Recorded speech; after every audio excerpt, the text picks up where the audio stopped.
Let's start looking at writing out some of these examples. One thing we need to talk about before we write out equilibrium expressions is heterogeneous equilibria.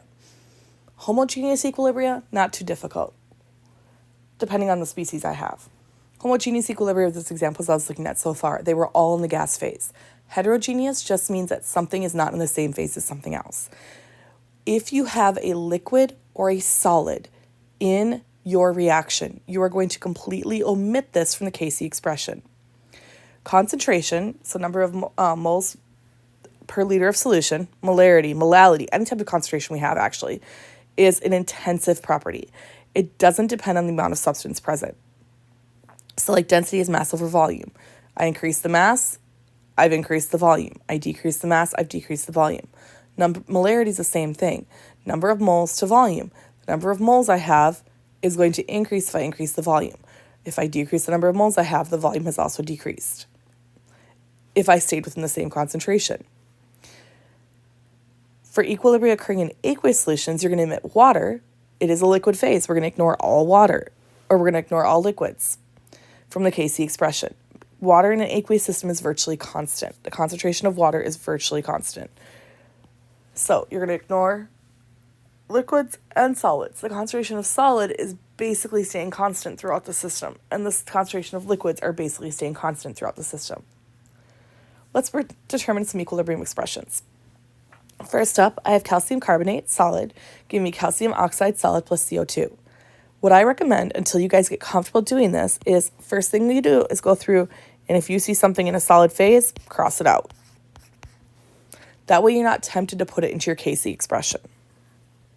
So, Kc here, products over reactants, concentration, CO2, and that's it. Because it's a gas, I could also give you Kp. Kp is going to be your partial pressure of CO2. There's no coefficient out front here. It's an invisible 1, so there's an invisible 1, an invisible 1. I look at the second equation. Cn minus, or cyanide, reacts with water in the liquid phase, produce cyanic acid and hydroxide. Or hydrocyanic acid, I apologize. First thing I'm going to do, I see a liquid, I'm going to cross it out. My Kc expression, products over reactants.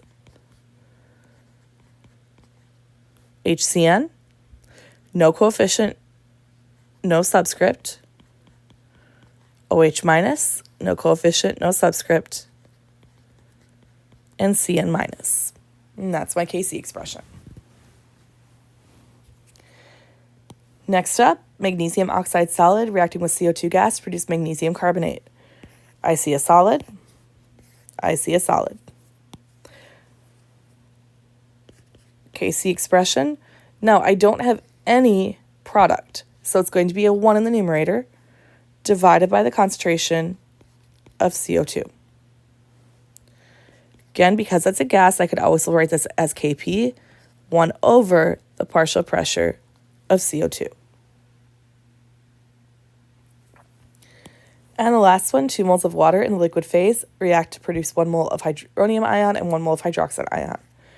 Liquid, so I'm going to cross it out. Kc is equal concentration, H3O plus, times concentration of OH minus. This is actually a special case we're going to talk about in a bit, but it's called Kw. It's the dissociation constant or the equilibrium expression of water, because this is actually what water does. Water molecules will react to form hydronium and hydroxide. It's a small amount. I believe it's like 1 in 30 million that are actually doing it, but it's doing it. Let's apply. What about this example? Find Kc for the reaction below, given Kp has a value of 2.2 times 10 to the 12 at 25 degrees C. Told 2 moles of NO gas react with 1 mole of O2 gas to produce 2 moles of NO2 gas. Well, I know the equation is Kp equals Kc times RT change in N. I need to isolate Kc, so I'm going to divide both sides by RT raised to the change in N. Reminder that raised to means it's the product of RT. That's going to simplify this equation. Kc is equal to Kp times RT change in N. So Kc equal 2.2 times 10 to the 12th divided by 0.08206 liter atmosphere per mole K. My temperature, 25 degrees C in Kelvin, is 298 K. And my change in number of moles. I have 2 moles of gas here. I have 2 plus 1, 3 moles of gas here. So my change is 2 minus 3.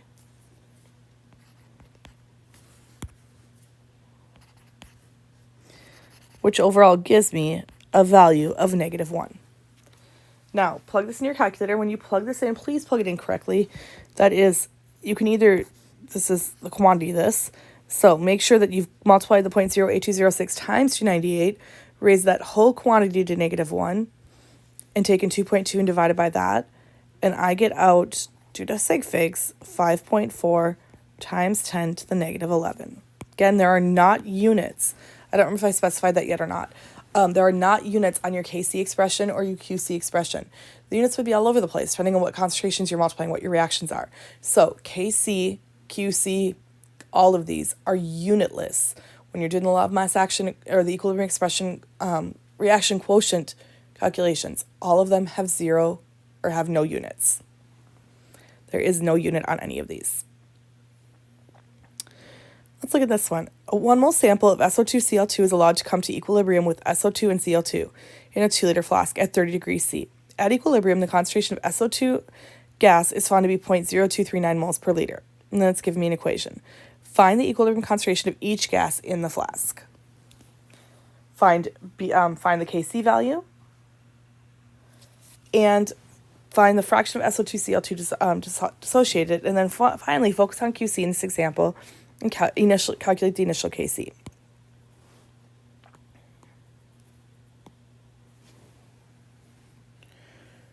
So to do this, I'm going to give myself some white space here and erase this. So I remember I'm trying to find the equilibrium constant, or equilibrium concentration right now.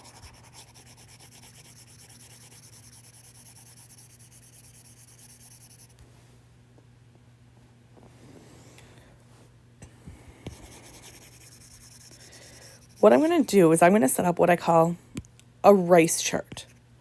A rice chart is going to help me determine how much I have of each species within a reaction at equilibrium. It's going to help me determine how much was there at the start and how much is there at the end. It stands for reaction,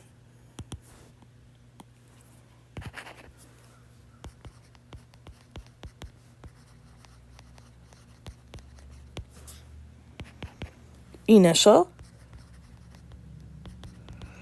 meaning initial concentration, change, meaning how much was reacted or produced, and equilibrium, meaning how much is there now. I am told I have a 1 mole sample of SO2Cl2 allowed to come into equilibrium in a 2-liter flask. So my molarity there is 1 mole per 2 liters, or 0.5 molar.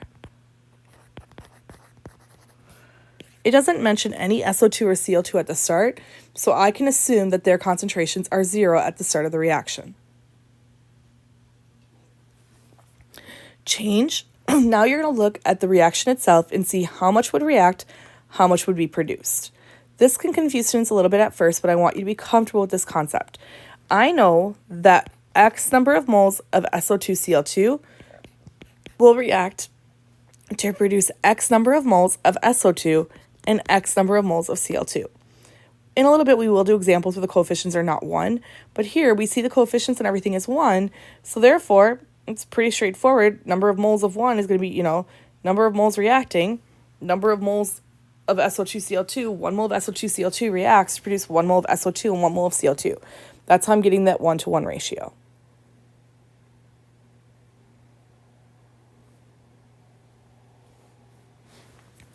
At equilibrium, you just do the math. 0.500 minus x, x, and x. Now, I don't have this math written out, so we're going to have to do this by hand. I apologize. But it does tell me here that at equilibrium, the SO2 concentration was found to be 0.0239 molar. That means that this is 0.0239 molar, which means x equals 0.0239 molar. So that means at equilibrium, my SO2 concentration is 0.0239 molar. That also means my Cl2 concentration at equilibrium is 0.0239 molar. Lastly, that means I can calculate my SO2-Cl2 concentration at equilibrium. This would be equal to 0.500 minus 0.0239 molar, which overall gives me an answer. I think I remember it, but I'm not positive. Yes, 0.476 molar. So, reaction, initial, change, equilibrium. Now that I have my equilibrium concentrations of each species, I'm going to find Kc. Kc is those products over reactants. And again, it is at equilibrium. I don't usually specify that, but it is SO2 concentration at equilibrium. It is Cl2 concentration at equilibrium. It is SO2-Cl2 concentration at equilibrium. I now know my values. Sorry, I'm trying to move this so you guys can see the whole thing and so I can write. This is going to give me 0.0239 times 0.0239 divided by 0.476. Calculate that out, 0.0239 squared divided by 0.476. My Kc value here, 0.00120, 3 sig figs. And so I can see the value is pretty small. It's still, it's greater than 0.001 barely, but it's very, very reactant, or very, very reactant favored, yeah, which shouldn't surprise me. My concentration of reactant is very high comparative to the concentration of my products. So I shouldn't be surprised my Kc value is high or very, very small because I have a lot of product present and very little reactant present. I'm going to have to erase things, so please write that Kc value down quick or pause the video to write that down before I erase it. Next thing it's asking me is what fraction of SO2-Cl2 actually dissociated? Well, that means how much went to X, how much broke apart. X is the amount dissociated because it's the amount reacted.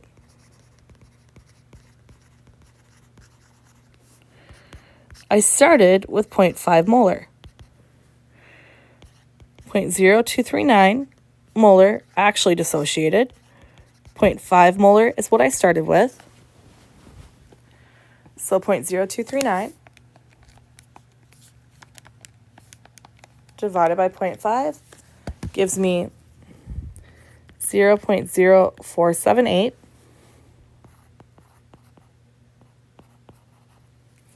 If I want to take that out of fractional form, that would be 4.78%. And what does that mean? It means that 4.78% of the SO2-Cl2 actually broke apart or dissociated or decomposed. Only less than 5% of the reactant actually reacted. And then focus on QC as an example. What is the initial QC? Again, please pause the video and write down the fraction, dissociation part because I'm going to erase that for space. If I focus on QC, in the example, initially QC is equal to the amount of SO2 times the amount of Cl2, initial, divided by the amount of SO2-Cl2, initial. Well, I didn't have any of either one of those initially. I just had SO2-Cl2 concentration. So initially my QC value was 0, which means it wants to make some product because it wants to reach KC. QC was less than KC. KC again was equal to 0.00120, I believe. I don't have it written down. But that means that it wants to form some product. Not a lot, but it does want to form some product. So the reaction will proceed in the forward direction. 275 degrees C, the reaction below has an equilibrium constant Kc equal to 2. Suppose that 0.3 moles of PCl5 gas is placed in a 5-liter container at 275 degrees C. What is the direction of the reaction, and what will the concentration of each gas be once the system reaches equilibrium? Well, the direction of the reaction, this is asking, even though it's not saying it, it's asking for QC. It's saying what direction will this reaction proceed, meaning will reaction actually go forward or not? Well, let's look at our reaction. I'm going to write the reaction up here. PCl5 gas in equilibrium with PCl3 gas and Cl2 gas. Trying to fit it. I planned these slides nicely for class, but not so much for writing. Reaction initial change in equilibrium. Initially, I have 0.3 moles in a 5-liter container. So PCl5 concentration,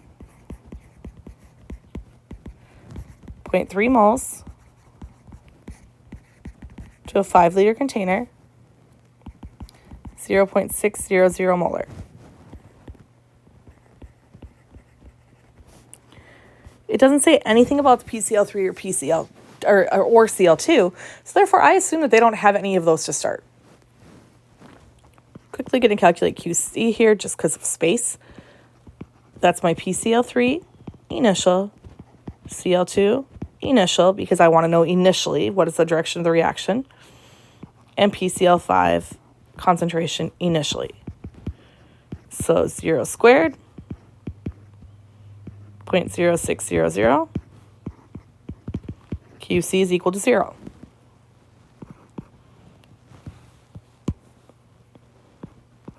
QC is less than Kc, which has a value of 2. Therefore, I know that the reaction is going to proceed to produce product.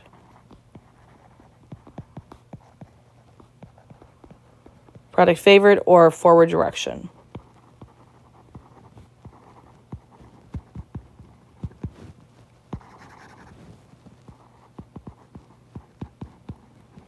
I know products will be formed. Let's look at part B. I do need to erase the QC stuff, so please write it down if you need that written down.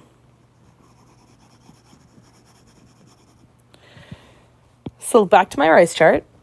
Initially, 0.06 molar PCl5, but I don't have any PCl3 or Cl2. The change here is minus X plus X plus X. 1 mole of PCl5 will react to produce 1 mole of PCl3 and 1 mole of Cl2, so everything's 1 to 1. At equilibrium, 0.600 minus X, X, and X. So, no space. Okay, I'm going to erase this. My Kc expression here, my PCl3 equilibrium concentration, my Cl2 equilibrium concentration, my PCl5 equilibrium concentration.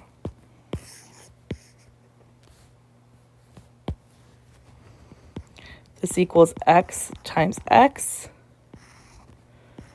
0.0600 minus X, but I know one more piece of information. This equals 2.00. The Kc equals 2.00. So I know X squared divided by 0.0600 minus X is equal to 2.00. I'm going to solve that through. And I'm going to run out of space. Okay, I'm going to temporarily hide all of this. Again, I apologize. I made these slides to look nice in class, not so much to be able to write all my notes all over to be able to record the videos.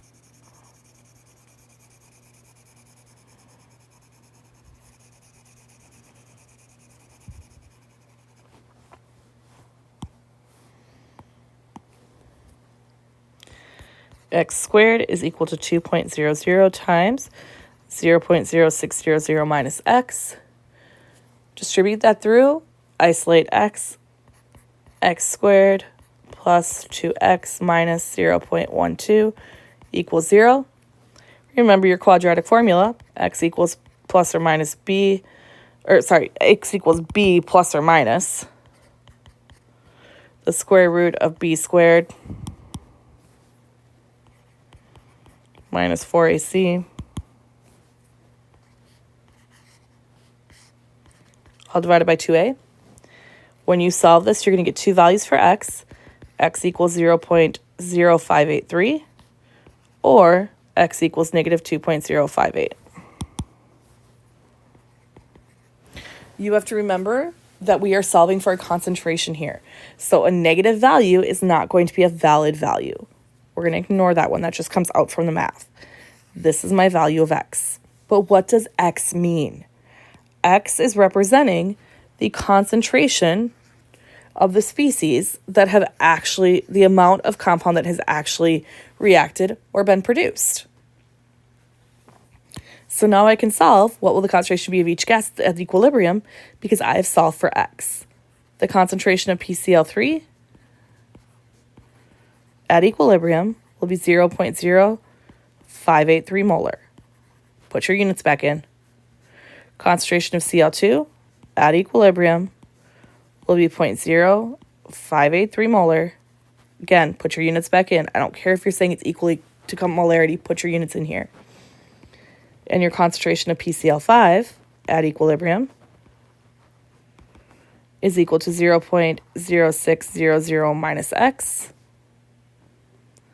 which equals 0.0017 molar.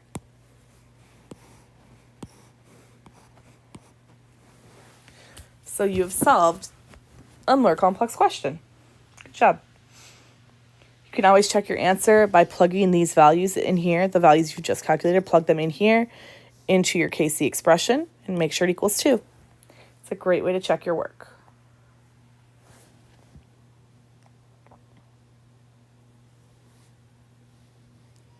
And what about this example? The following boxes represent reactions of the type A in equilibrium with B at equilibrium. Represent reactions, of the type A in equilibrium with B at equilibrium. So again, these are my equilibrium arrows. That's how I know this means equilibrium. I don't even have to say this. I could just say this. This here implies equilibrium. In which of the following is Kc equal to 2? Well, let's assume that each box is 1 liter.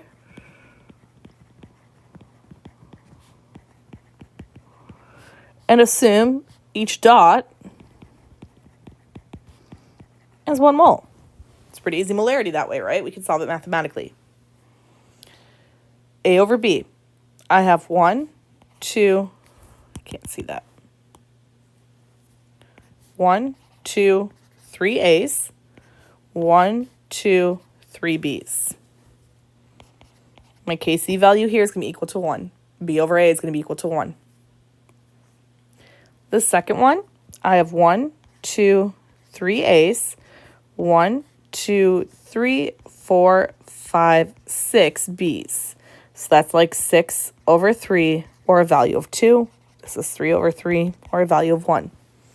So it looks like my answer here is going to be reaction 2 because I know it's not reaction 1.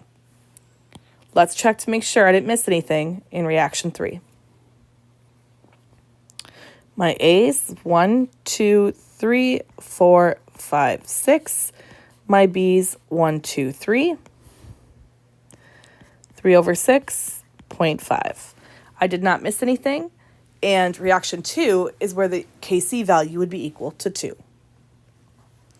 So just a general slide of reminders, things to think about. And again, there are more examples coming in just a few modules. But to find the Kc from equilibrium concentrations or equilibrium initial concentrations given the Kc, complete your rice chart, or as I'm calling it now, a rice chart. You can call it either one. Rice just reminds you to put the reaction first.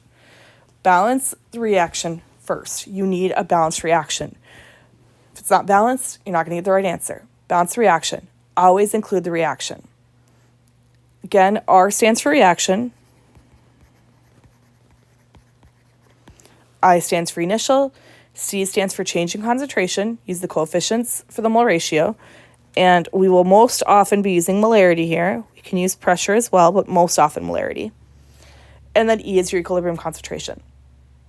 Plug in all of your known data into the ice chart and substitute into K expression and solve for X. Chemical approximation and simplification will be employed as we get to more difficult problems, and I will show you that as we go forward.